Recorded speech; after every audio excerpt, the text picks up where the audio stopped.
दिदम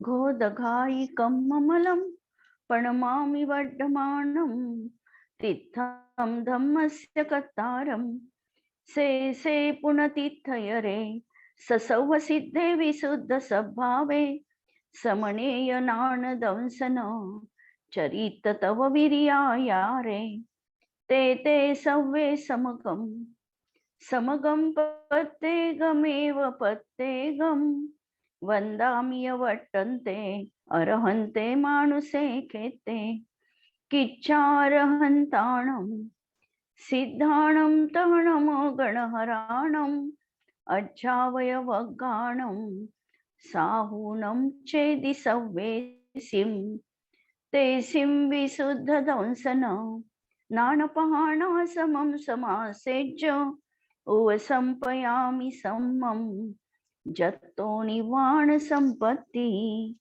स्वाध्याय कक्ष संपेपर्यंत आपणा सर्वांना चतुर्विध आहाराचा त्याग असणार आहे. अंतिम शासन नायक 1008 भगवान महावीर स्वामी की जय. द्वादशांग श्रुत देवी की जय.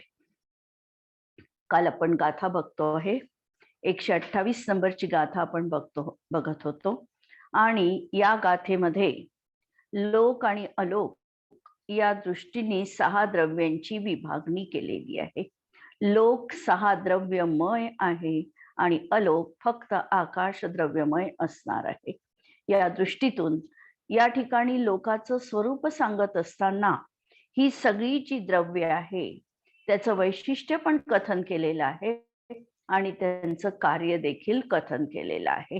आणि आपण बघतो आहे की लक्षणाच्या सद्भावामुळे श्लोक एकदा आपण वाचून घेऊ. 128 नंबरचा श्लोक. पोगल जीवनिबद्धो धम्माधम्मथिकाय कालठो वट्टदि आगासे जो लोगो सो सव्व काले दू.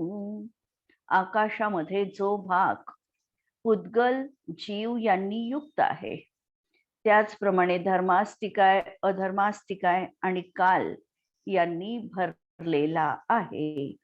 तो सर्व कालामध्ये म्हणजे 3ही कालामध्ये त्याला लोक अशी संज्ञा प्राप्त आहे. म्हणजे लोक म्हणजे 6 द्रव्यांचा समूह आहे आणि लोकाकाश म्हणजे फक्त लोकव्याप्त आकाश द्रव्य आहे आणि अलोक आकाशामध्ये केवळ एक आकाश द्रव्यच असणार आहे. आता टीका बघा. लक्षणाच्या सद्भावामुळे लक्षण हे प्रत्येक द्रव्याचं वेगळं असणार आहे आणि या असाधारण गुणधर्मामुळे ते द्रव्य इतर द्रव्यांपासून वेगळं होतं. लक्षणाचं कार्य हे असणार आहे.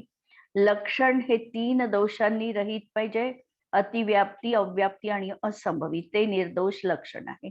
तर अशा निर्दोष लक्षणाच्या सद्भावामुळे द्रव्याचं लोकत्व आणि अलोकत्व या विशेषाने 2 भेद केले जातात.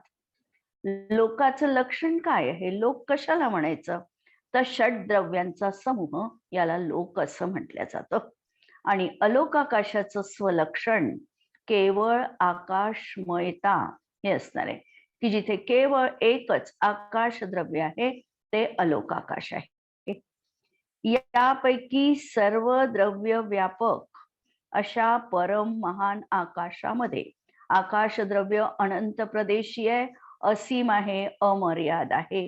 असं हे सर्व द्रव्यांचं समावेशक अवगाहन हेतुत्व हा ज्याचा गुणधर्म आहे अशा या आकाशामध्ये जेथे आणि जेवढ्या भागात गती स्थिती परिणामशील जीव आणि पुद्गल म्हणजे गती आणि स्थिती असणारे 2च द्रव्य आहे, जीव आणि पुद्गल द्रव्य. यांच्यामध्येच गमनपूर्वक स्थिती होते आणि स्थितीपूर्वक गमन आहे.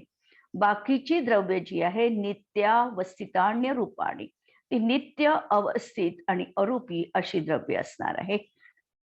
म्हणून जेवढ्या भागात गती स्थिती परिणमनशील जीव आणि पुद्गल तसेच गती आणि स्थिती रूपणे परिणत गती स्थितीमध्ये कारणभूत धर्म आणि अधर्म आता गतीला कारणीभूत असणारं द्रव्य जे आहे, गती हेतुत्व, हा ज्याचा असाधारण गुणधर्म आहे त्याला धर्मद्रव्य असं म्हणायचं. आणि स्थिती हेतुत्व हा ज्याचा असाधारण गुणधर्म आहे त्याला अधर्मद्रव्य म्हणायचं. पण स्थिती हेतुत्व, धर्मद्रव्य, अधर्मद्रव्य, कालद्रव्य, आकाशद्रव्य चारही एकाच ठिकाणी स्थिती करतात. त्यांच्या स्थितीमध्ये त्याला निमित्त कारण मानायचं नाही. जे द्रव्य गमनपूर्वक स्थिती करतं त्या ठिकाणी या द्रव्याची, अधर्मद्रव्याची निमित्तता आहे. आणि जे द्रव्य स्थिर राहून परत गमन करतं त्याच्यामध्ये धर्मद्रव्याची निमित्तता असणार आहे. म्हणून या गती स्थितीमध्ये कारणभूत असं धर्म आणि अधर्म हे व्यापून आणि अवस्थित आहे. आणि हे देखील पूर्ण लोकाकाश व्यापी असं द्रव्य आहे आणि अवस्थित आहे, नित्य अवस्थित आहे आणि अरूपी आहे. अशा तऱ्हेची ही द्रव्य आहे. आणि जेथे सर्व द्रव्याच्या परिणामास निमित्तभूत काल सदैव विद्यमान आहे. आणि काल द्रव्य जे आहे हे कसं आहे तर रयणामिव रासीमिव ते कालाणू असंख्य दवाणी. हे कालद्रव्य लोकाच्या एक एक प्रदेशावर एक एक असा कालद्रव्य स्थित आहे. लोकाकाशाचे प्रदेश असंख्यात आणि म्हणून कालद्रव्य देखील असंख्यात संख्या रूपाणी आहे. प्रदेश रूपाणी एक प्रदेशीपणा त्याचा आहे आणि संख्या अपेक्षेने असंख्यात त्याची संख्या आहे. आणि कालद्रव्याचं कार्य काय आहे तर द्रव्याच्या परिणमनामध्ये उदासीन रूपाने निमित्त कारण असणं हे कालद्रव्याचं असाधारण गुणधर्म म्हटला, ज्याला म्हटलेला आहे वर्तना हेतुत्व. हा कालधर्माचा असाधारण गुणधर्म म्हटला. अशा रीतीने कालद्रव्य देखील नित्य आहे, अवस्थित आहे आणि अरूपी आहे, लोकाकाशाच्या एकेका प्रदेशावर स्थित आहे. धर्म आणि अधर्मद्रव्य हे लोकाकाश व्यापी होतं, एक होतं, अखंड होतं. पण कालद्रव्यामध्ये थोडा फरक असा आहे की कालद्रव्य एकच प्रदेशी आहे, पूर्ण लोकाकाशभर आहे, परंतु लोकव्यापी नाही, अखंड नाही, तर सुट सुट रत्नांच्या राशीप्रमाणे ते सुट सुट असं असणार आहे.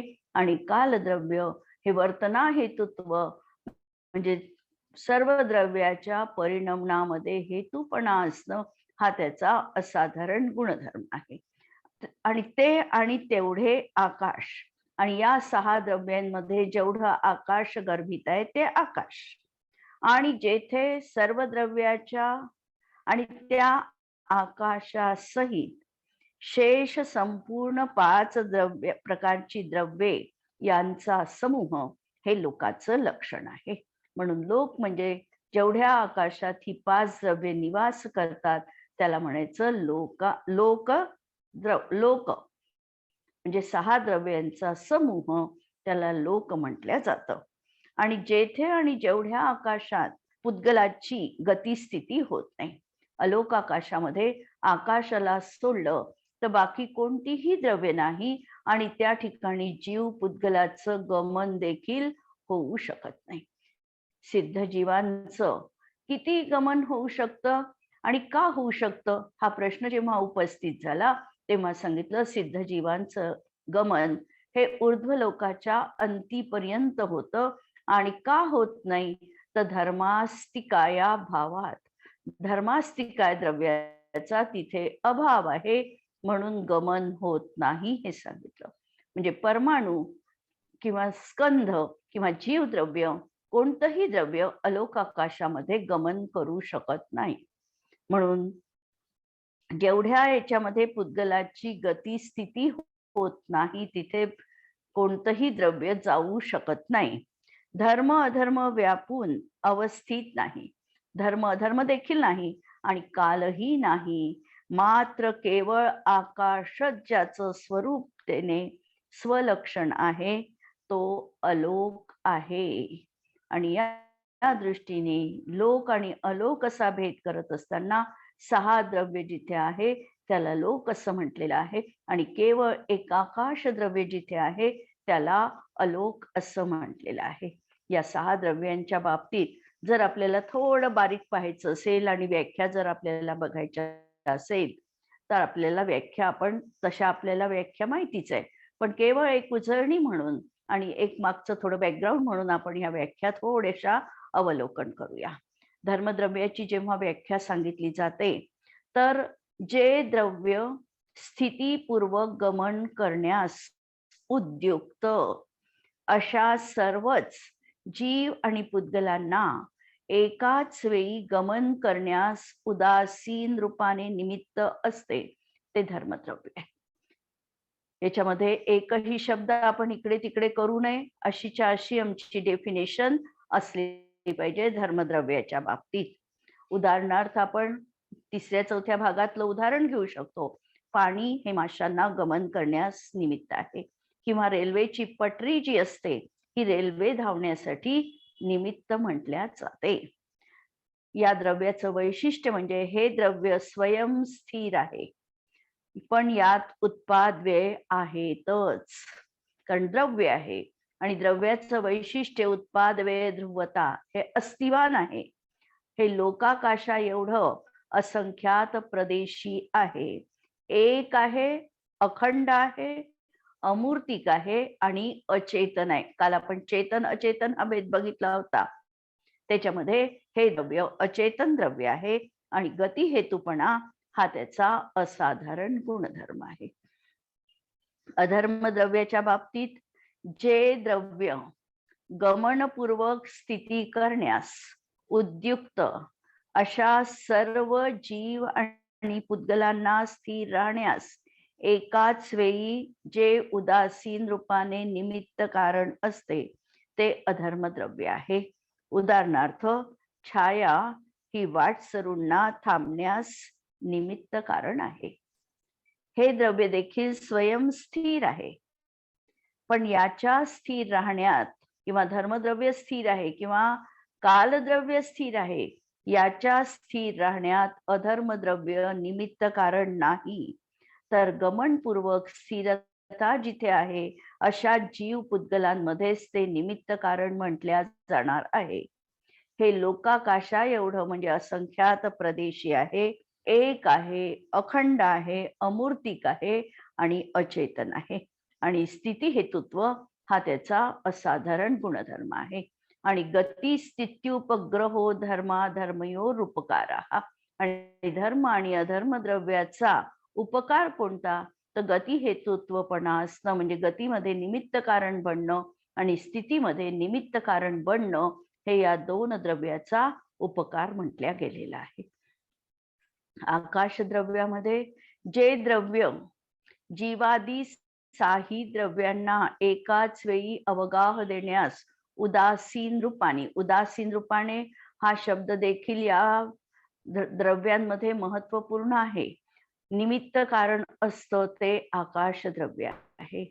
हे द्रव्य स्वयंस्थिर आहे, अखंड आहे, अमूर्तिक आहे आणि अचेतन आहे आणि ते अनंत प्रदेशी आहे. अवगाहन हेतुत्व हा त्याचा असाधारण गुणधर्म आहे. तसं पाहिलं तर वास्तविकतः प्रत्येक द्रव्य आपल्याच प्रदेशामध्ये स्थित असतं, पण त्याचा जो बाह्य आधार सांगितला तो आकाश द्रव्याचा सांगितला.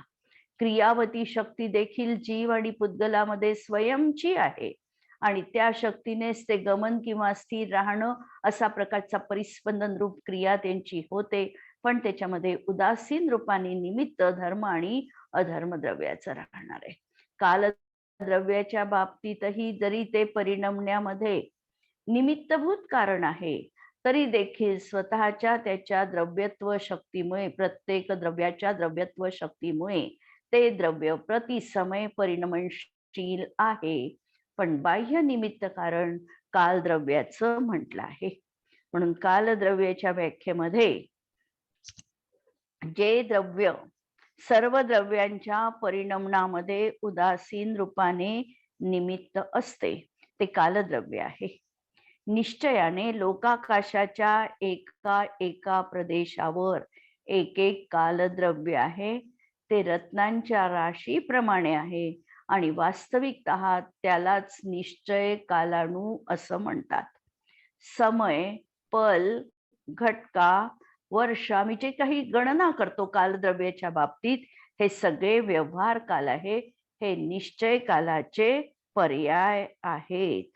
आणि यामध्ये वर्तनामध्ये परिणमनशीलता असणं हे कालद्रव्याचं निमित्त कारण, म्हणजे आम्हाला कालद्रव्याचा तो असाधारण गुणधर्म आहे. अशा तऱ्हेने या द्रव्याचं आपण थोडक्यात स्वरूप या ठिकाणी बघितलेलं आहे.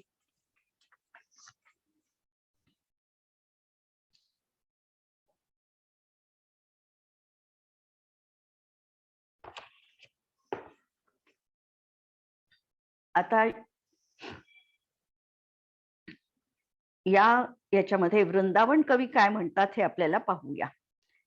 वृंदावन कवी म्हणतात की जो नभके परदेश जीव पुद्गल समेत है, धर्मा धर्मजु अस्तिकाय के जो निकेत है, कालानुजुत पंचदरव परिपूर्ण जामे, सोई लोकाकाश जानू संशय नाही यामे. ज्या ठिकाणी 6 द्रव्य आहे तेच लोकाकाश आहे. सब काल माही सो अचल है, अवगाहन गुण को धरे, तसु परे अलोकाकाश जह पंचरंच नहीं संचरे. ज्या ठिकाणी 5 द्रव्य रंच मात्र देखील नाही आणि एक आकाश द्रव्यच आहे, ते अलोकाकाश आहे. आता या गाथेचा प्रयोग जर आम्हाला करायचा असेल जीवनामध्ये, तर या ठिकाणी लोक आणि अलोक अशा रीतीने द्रव्याचं विभाजन केलेलं आहे. आकाश द्रव्य कसं आहे तर असीम आहे आणि सीमा लोकाकाशाची असणार आहे. मर्यादित द्रव्य हे लोकाकाश मर्यादित आहे, पण अलोकाकाश मात्र असीम आणि अमर्याद आहे. आणि या लोकाकाशामध्ये किंवा पूर्ण आकाश द्रव्यामध्ये जर आम्ही स्वतःचं स्थान शोधायचं असेल तर आमचं स्थान केवढं याचा जर आम्ही विचार करू, लोकभावना पाहताना देखील हा विचार आम्हाला अंतरंगामध्ये यायला पाहिजे. 343 घनराजूंचा हा लोकाकाश, या लोकाकाशाची सीमा दाखविताना 7 राजू खाली नरक अधोलोक आणि वर 7 राजू ऊर्ध्वलोक, आणि मध्यलोकाची सीमा दाखविली ती केवढी तर 1000 उंची प्रमाण, 1,00,000 योजन प्रमाण मेरू पर्वता एवढी मध्यलोकाची उंची त्या ठिकाणी सांगितली. आणि त्याला नकाशामध्ये जर दाखवायचं असेल 1 राजू प्रमाण आणि त्याच्यामध्ये असंख्यात द्वीप समुद्राची रचना, तर ती केवळ एका आडव्या रेषेने दाखवल्या जाते.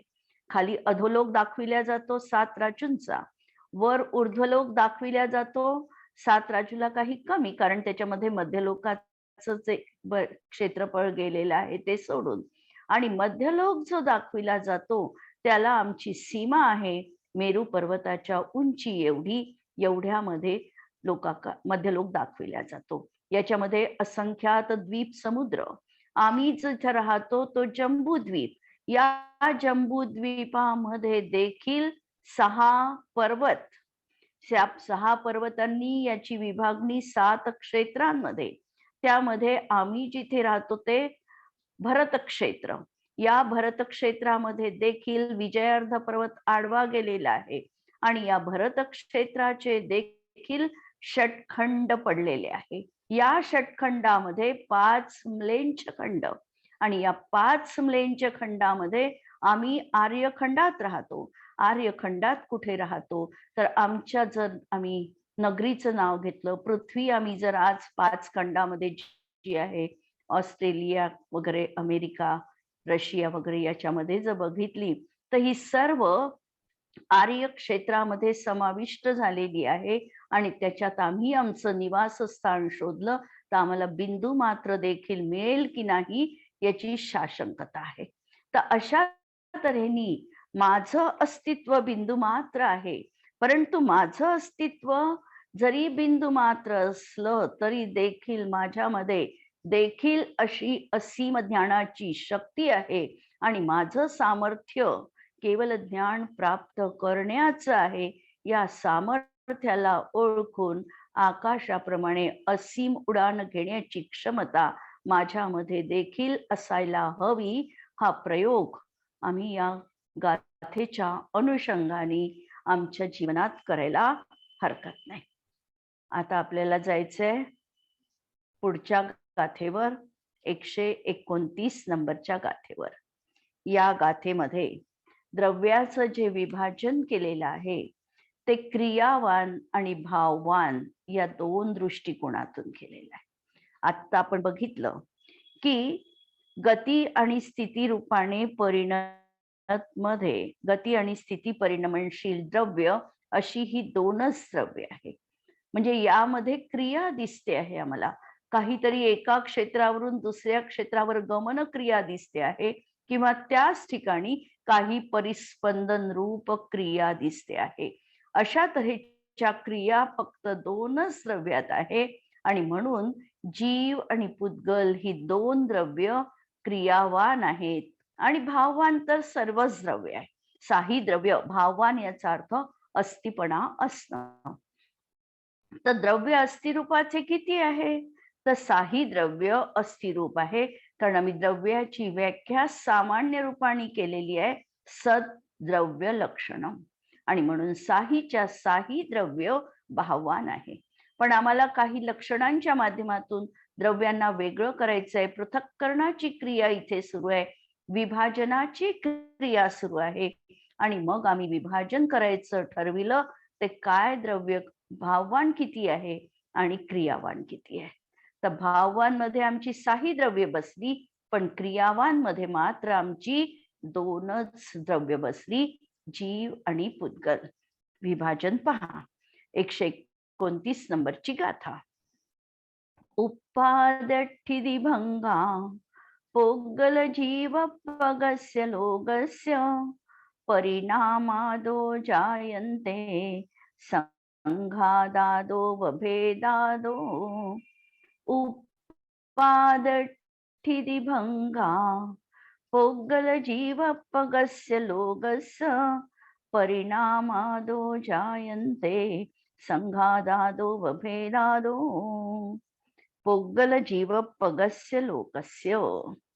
पुद्गल आणि जीवात्मक लोकाचा विभाग पुद्गल आणि जीवात्मक जरी केला तरी लोक म्हटलं की षड्द्रव्यमय असंच त्या ठिकाणी लक्षात घ्यायचं. विवक्षेनी हे कथन आलेलं आहे, पण आम्हाला सामान्य देखील बघायचं असणार आहे. म्हणून पुद्गल आणि जीवात्मक लोकाचे परिणामादो संघादादो व भेदादो. परिणामामुळे, संघातामुळे आणि भेदामुळे उत्पादादी ठिदिभंगा जायन्ते. उत्पादादी म्हणजे उत्पाद, व्यय आणि द्रव्य होतात. परिणामामुळे म्हणजे द्रव्य स्वयं स्वतःच्या द्रव्यत्व शक्तीमुळे आणि बाह्य निमित्त कारण काल द्रव्यामुळे सतत परिणमनशील आहे. हे एक. भेद आणि संघात. भेद आणि संघात याचा अर्थ यामध्ये सातत्याने पूरण आणि गलन, येण्याची प्रक्रिया, राहण्याची प्रक्रिया आणि निघून जाण्याची प्रक्रिया. संघात म्हणजे जोडणं आणि भेद म्हणजे निघून जाणं.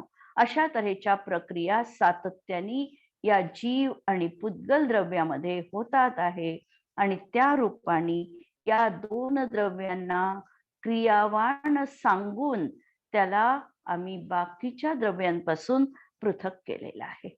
पहिल्यांदा या गाथेमध्ये हे समजायचंय की प्रत्येक द्रव्यामध्ये प्रत्येक समयात परिणमन सुरूच आहे. द्रव्यत्व हा जीवाचा म्हणा किंवा साही द्रव्यांचा हा साधारण गुणधर्म आहे. जसं अस्तित्व आहे, वस्तुत्व आहे, त्याप्रमाणे द्रव्यत्व देखील हा साधारण गुणधर्म आहे. आणि या द्रव्यत्व गुणामुळे प्रत्येकच द्रव्य प्रति समय परिणमनशील आहे. स्वतःचा नाश न करता, अस्तित्व न संपिता त्याच्यामध्ये बदल हे साही द्रव्यांमध्ये होत आहे. यालाच परिणमनशीलता म्हणायचं. पण जीव आणि पुद्गल द्रव्यामध्ये ही परिणमण्याची क्रिया अशा रीतीने तर आहेच की ज्या ठिकाणी कालद्रव्याचं निमित्त कारण असणार आहे, परंतु याच्यामध्ये आम्हाला क्रियावती शक्तीमुळे धर्म आणि अधर्म द्रव्य देखील ज्याच्यामध्ये निमित्त कारण आहे, अशा देखील एका क्षेत्रावरून दुसऱ्या क्षेत्रावर जाण्याच्या किंवा आपल्याच प्रदेशामध्ये हलनचलन रूपाचं परिस्पंदन रूप क्रिया यामध्ये दिसते आहे. म्हणजेच कालद्रव्यासोबत धर्म आणि अधर्म द्रव्याचं निमित्त कारण देखील या ठिकाणी असणार आहे. यशा ज्या काही आहे याला म्हणायचं क्रियावान द्रव्य. म्हणून भाव याचा अर्थ की द्रव्यात परिस्पंदन नाही, एका क्षेत्रावरून दुसऱ्या क्षेत्रावर गमन पण नाही, पण परिणमन आहे. भावाचा अर्थ काय लावायचा? परिणमन नाही असं नाही, अस्थिपणा आहे आणि अस्थिपणासोबत परिणमनशीलता पण असणार आहे. ती द्रव्य भाववान म्हटल्या गेली. म्हणजे द्रव्यात फक्त परिस्पंदन नाही आणि क्षेत्रांतर नाही, एका क्षेत्रावरून दुसऱ्या क्षेत्रावर जाणं नाही. जसं कालद्रव्य आहे, कालद्रव्य हे एक प्रदेशी आहे, एक प्रदेशी आहे तरी कालद्रव्य आपला प्रदेश सोडून दुसऱ्या लगतच्या प्रदेशावर देखील जात नाही. धर्मद्रव्य तर अखंड द्रव्य असल्यामुळे त्याला प्रदेश सोडण्याचा प्रश्नच येत नाही. अखंडता ती असल्यामुळे एका प्रदेशावरून दुसऱ्या प्रदेशावर ते द्रव्य जात नाही. बाकीची चार द्रव्य जशी आहे तिथेच अवस्थित आहे. पण जीव आणि पुद्गल द्रव्य मात्र एका ठिकाणाहून दुसऱ्या ठिकाणी क्षेत्रांतर करतात आणि त्याच्यामध्ये परिस्पंदन क्रिया म्हणजे काही येणं काही जाणं किंवा जीवद्रव्य घेतला तर त्याच्यामध्ये मन वचन कायेच्या निमित्ताने हलनचलनादी क्रिया परिस्पंदन हे दिसतं. आणि म्हणून ही दोन द्रव्य सक्रिय म्हटल्या गेलेली आहे किंवा क्रियावान म्हटल्या गेलेली आहे.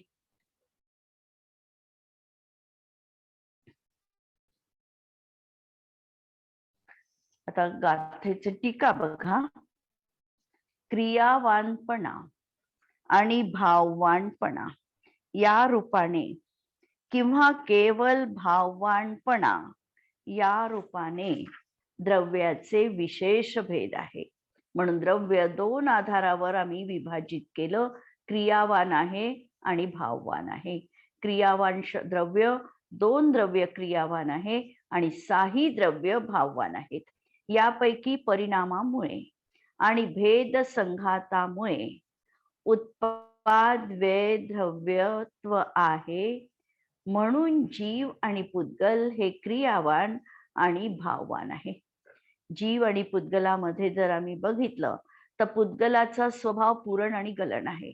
पूरण गलन असल्यामुळे याच्यामध्ये तर सातत्याने काही नवीन परमाणू येत आहे आणि आधीचे परमाणू निघून चाललेले आहे. अगदी आम्हाला न बदलणाऱ्या दिसणाऱ्या सारख्या वस्तू देखील याच्यामध्ये देखील पूरण गलनाची प्रक्रिया सातत्याने सुरू आहे.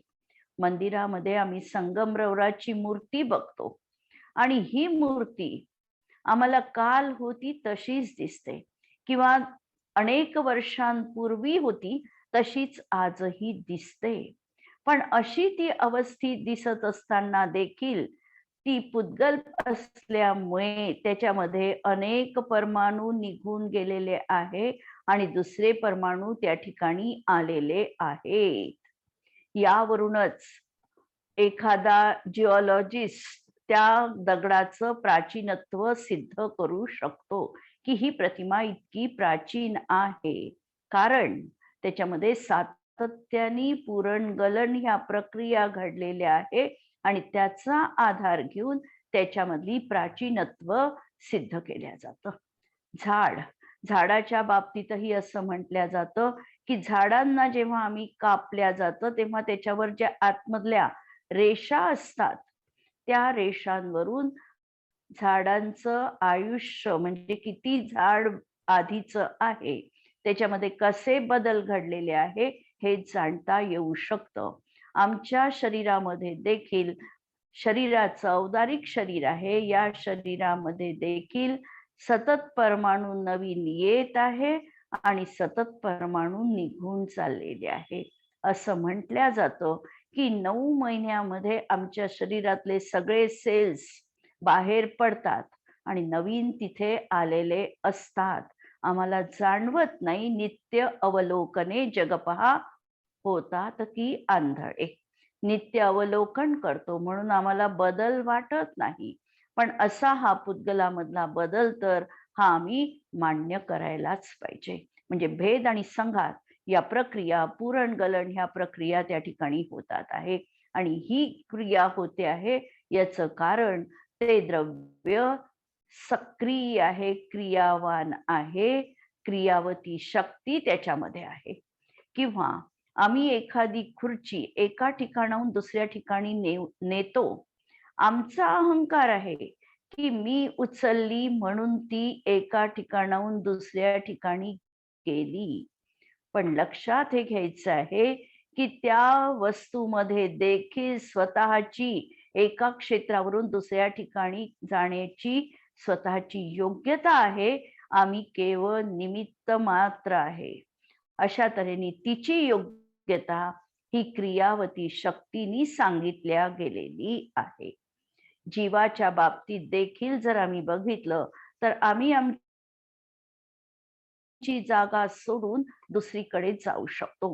ही क्षेत्रांतर रूप क्रिया आमच्यातही आहे, जीवामध्ये देखील आहे. भलाई सिद्ध जीवांमध्ये आता ती क्रिया दिसत नाही. एकदा सिद्ध क्षेत्रावर गेले, लोकाग्र शिखरी विराजमान झाले तर तशा प्रकारची क्रिया दिसत नाही. पण संसारी अवस्थेमध्ये मात्र एका क्षेत्रावरून दुसऱ्या ठिकाणी जाणं या क्रिया त्या ठिकाणी दिसतात. ही क्रियावती शक्ती जीवामध्ये देखील विद्यमान आहे. म्हणून असे हे जीव आणि पुद्गल हे क्रियावान पण आहे आणि भाववान पण आहे. भाववान याचा अर्थ अस्थिपणा असणं आणि परिणामामुळेच केवळ उत्पाद द्रव्यात्मकपणा असल्यामुळे शेष द्रव्य मात्र केवळ भाववान आहे असा निश्चय आहे. आणि बाकीची जी द्रव्य आहे त्यामध्ये क्षेत्रांतर नाही, परिस्पंदन देखील नाही, कोणतीही बाह्य अशी त्या ठिकाणी प्रक्रिया नाही. म्हणून त्या द्रव्यांना निष्क्रिय द्रव्य असं म्हटलेलं आहे. पण आहे की नाही तर ते स्वतःच्या योग्यतेने द्रव्यत्व शक्तीमुळे किंवा सच्च लक्ष जे उत्पाद ध्रुवता सांगितली त्या रूपाने त्यांच्यामध्ये देखील प्रतिसमय उत्पाद ध्रुवता विद्यमान आहे आणि ते आपल्या आपल्या रूपाने त्या ठिकाणी स्वतंत्र रीतीने परिणमन करतात. त्याच्यामध्ये कालद्रव्याचं फक्त उदासीन निमित्त कारण आहे. त्या द्रव्याची स्वतःची द्रव्यत्व शक्ती आहे.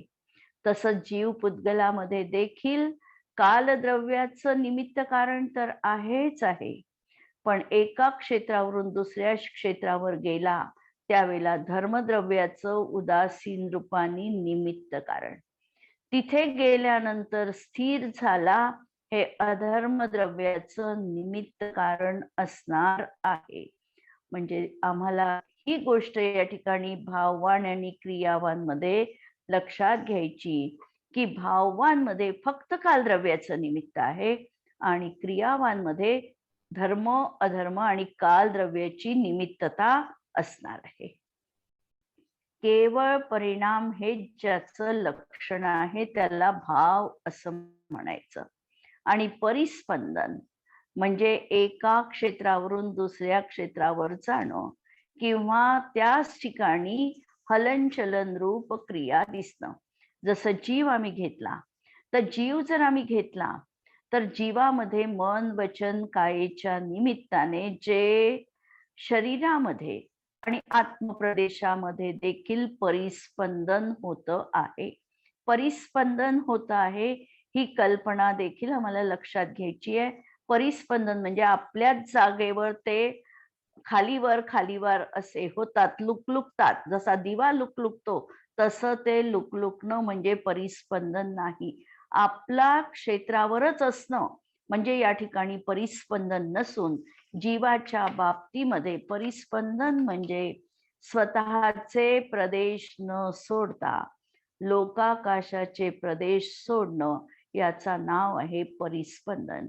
जीवाचे 8 प्रदेश स्थिर असतात आणि 8 प्रदेश स्थिर असून त्याच्या भोवती स्वतःची आपली जागा तर आत्मप्रदेश सोडत नाही. आणि तरी देखील एखादं चक्र जर आपण बघितलं तर ते चक्र तसं असतं की त्याच्या आरे तर तसेच आहे, पण ते मात्र फिरत असतं. म्हणजे पूर्णतः त्यांनी त्या ठिकाणी गतीपणा त्या ठिकाणी त्यांना प्राप्त झालेला आहे. याचं नाव आहे परिस्पंदन. पुद्गलामधलं परिस्पंदन वेगळ्या प्रकारचं आहे आणि जीवामधलं परिस्पंदन हे वेगळ्या प्रकारचं आहे.